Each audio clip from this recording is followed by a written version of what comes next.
kid is guilty, pal. It's as plain as the nose on your face.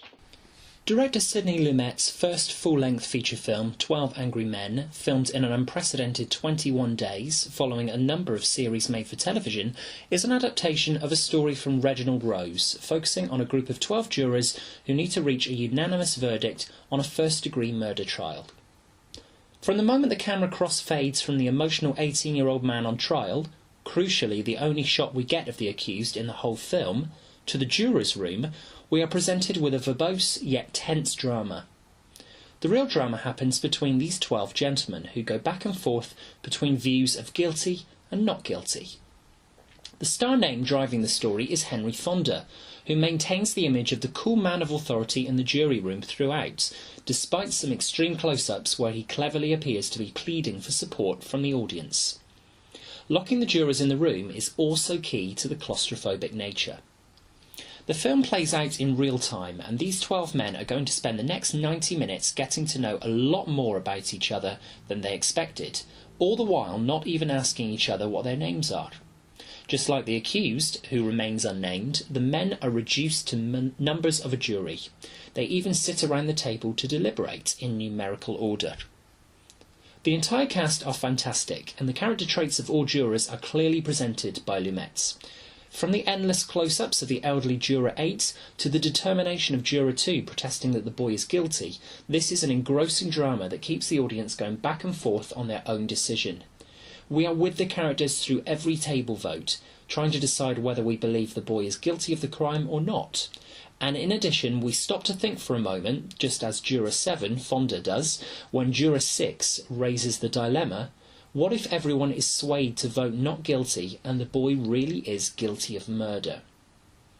For a film almost entirely set in one room and with the leads talking through the evidence that they've already heard, that the viewer has consciously not been privy to, there is remarkably little stop-start. These characters are not talking down to the viewer. We are in there with all 12 of them, playing over possible scenarios for how the crime could have unfolded.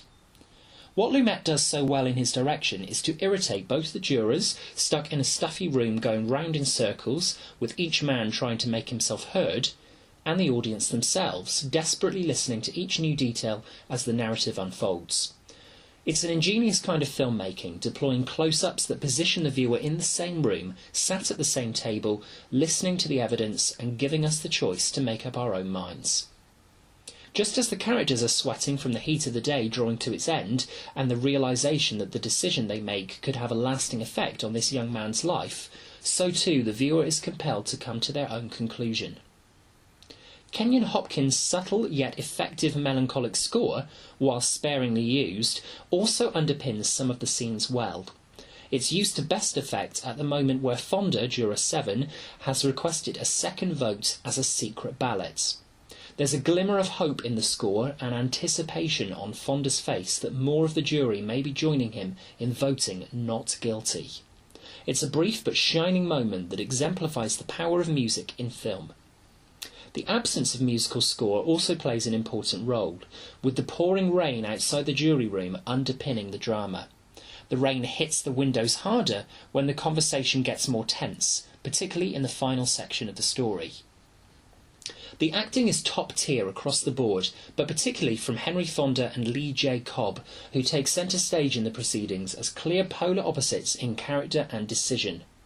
The back and forth between voting and the sway of the voting numbers is as exciting as any action adventure.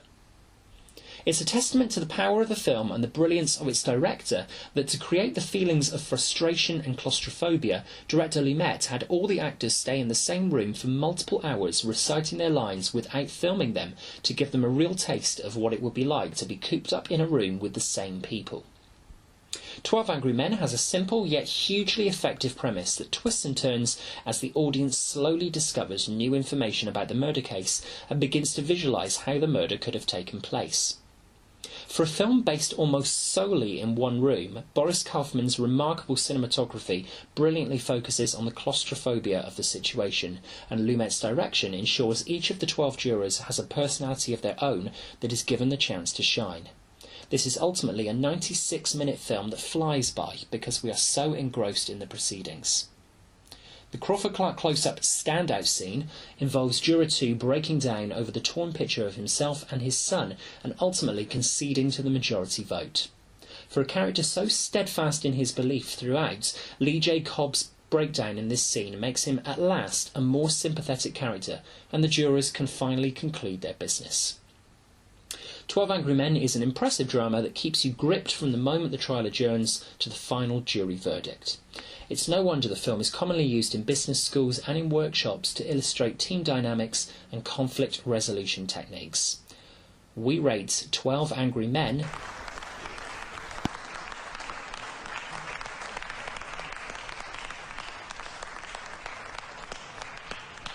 So what are your thoughts on 12 Angry Men, guys? Have you seen it? Do you agree with us that it's one of the classics of black and white cinema?